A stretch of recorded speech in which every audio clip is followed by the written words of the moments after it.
Hey everyone, Nut For You Mama here. Today I'm going to show you how to make sausage, egg and cheese hash brown cups.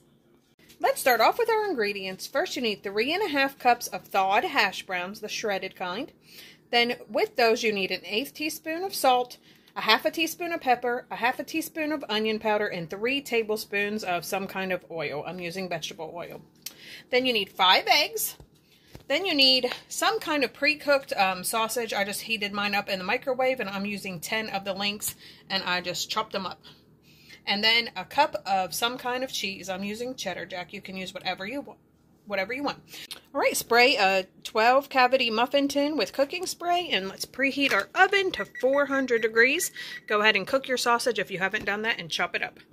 Next, in a large bowl, we are going to just go ahead and mix our hash browns, oil, salt, pepper, and onion powder. And just mix it to combine. That looks good. So now we are going to evenly distribute this into our 12 muffin cavities here. And we are going to press those down with a spoon and up the sides. Next, you want to go ahead and get these into the oven for 25 minutes or until they're brown, they're nice and crispy. And you do see how I built mine up around the walls. You really want to make sure you do that because they really do cook down when they bake. The hash browns just came out of the oven, so now it's time to top those with our sausage.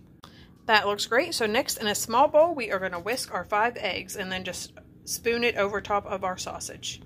That looks good. So now we are going to go ahead and sprinkle our cheese evenly over top of each of these. Let's go ahead and get these back into the oven for 10 to 15 minutes until your eggs are fully cooked.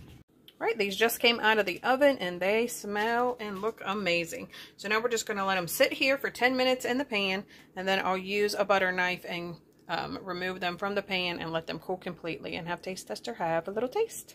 All right, all of my little hash brown cups have been removed from my pan.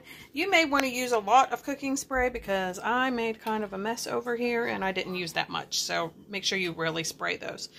But I'm going to let these cool off a little bit more and then see what Taste Tester thinks. Hey, Taste Tester. Hi. Have a little taste. Okay.